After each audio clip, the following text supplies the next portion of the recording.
Welcome back to the final week of Stormi Tells Ghost Stories Haunted Edinburgh on my Girls Rock Productions channel. In this video I will talk about two castles with deep-rooted history, Borthwick Castle and Dalhousie Castle Hotel and Spa. I will start with the castle said to be haunted by the infamous Mary Queen of Scots herself, Borthwick Castle. Borthwick Castle has seen a number of famous guests pass through its rooms since being built in 1450. Some of these guests, including Mary Queen of Scots, not only stayed in the hotel, but may have never left. In 1567, Mary sought a place of sanctuary with her new husband James Hepburn, the Earl of Bothwell. Now, Scottish noblemen wanted them dead. They were suspicious of Bothwell's influence on the Queen, so they sent 1,000 men to ambush the couple at Borthwick. Mary famously dressed as a page boy and managed to escape into the night with her husband. People claim to see the Queen in her page boy disguise wandering the building to this day. In 1650, the castle was bombarded with cannon fire by Oliver Cromwell, forcing the Earl of Borthwick to abandon his stronghold to Cromwell and his troops. He would take his wife, child, and some household goods and flee the castle forever. Most of the ghost stories coming out of Borthwick Castle involve the Red Room, believed to be the most active room by many investigators. The first story is that of a peasant girl, Anne Grant. She became impregnated by one of the Borthwick lords. This lord then ordered her to be captured and imprisoned in what is now known as the Red Room. He would have her locked away there until he was able to figure out what to do with her. After months of poor treatment and neglect, he decided the only way out of all this is to murder her.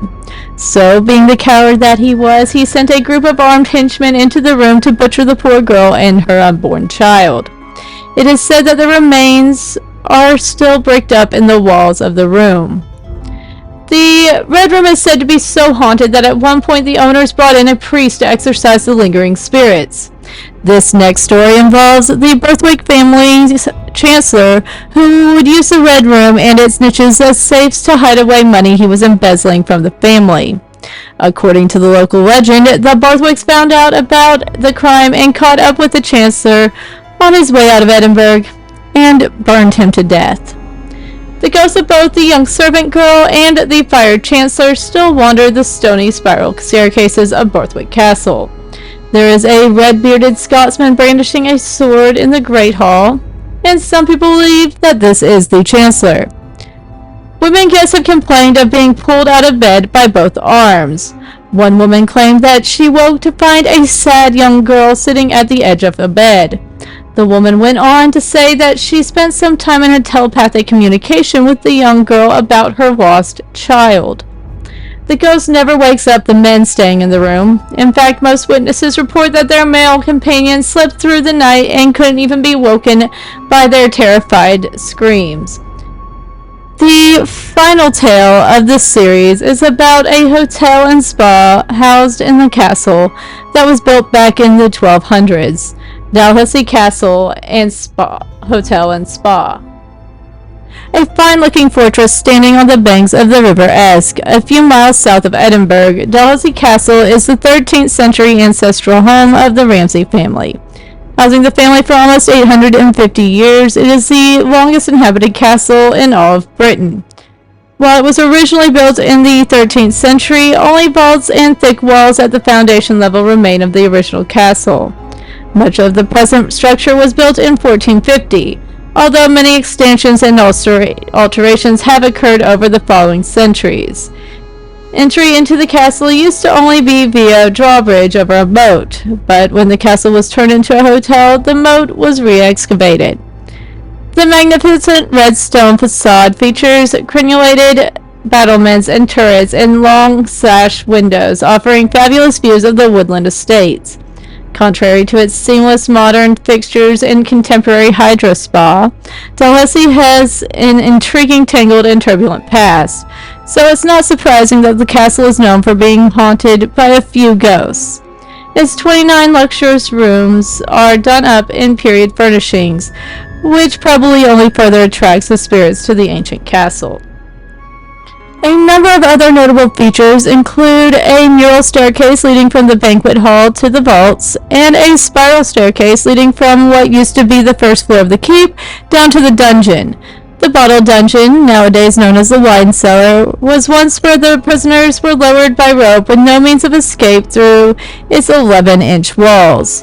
One can still see the rope marks worn into the stones today. A story that seems to be told more than any other is that of 16-year-old Lady Catherine, who was left to perish in the castle tower.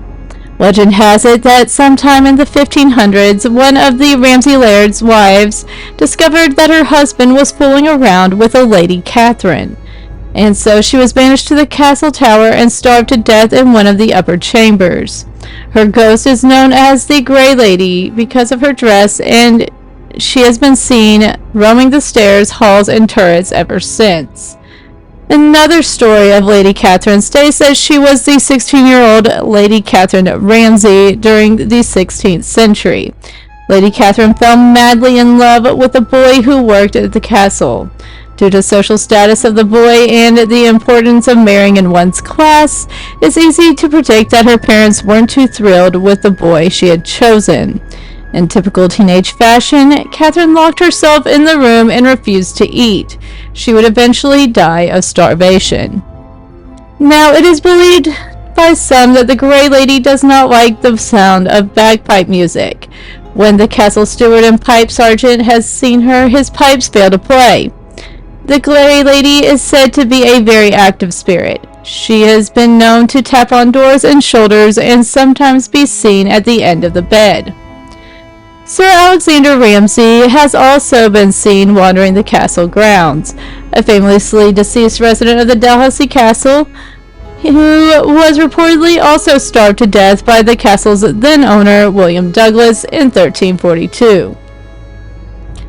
This concludes the fourth and final week of Stormi Tells Ghost Stories held in Edinburgh. I hope you enjoyed hearing about two more of the most haunted locations in this very historic city: Borthwick Castle and Dalhousie Castle Hotel and Spa. Remember to like and subscribe to my Girls Rock Productions channel. While you're here, check out some of my other playlists. I do live covers and lessons on my Stormi Teaches Music playlist. The covers are Mondays at 1 p.m. Eastern, and then I teach the song I covered on guitar Wednesdays at 1 p.m. Eastern. I also have just started the Stormi Talks True Crime playlist, where I discuss some of the most notorious and sometimes controversial true crime cases.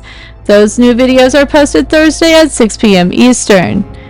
If you are ever in the Wilmington, North Carolina area, sign up for the Wilmington Ghosts Walking Tour or the Wilmington Spirits and Spirits Pub Crawl with U.S. Ghost Adventures. You can have me or one of our other talented guides show you around our historic downtown and hear some of the darkest stories the beautiful city on the beach has to offer.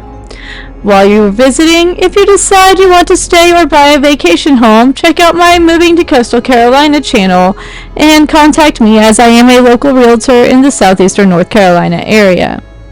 Tune in next Tuesday at 6 p.m. Eastern for next week's installment of Stormi Tells Ghost Stories to find out which of the cities I talk about next month. Until then, have a great week and stay safe.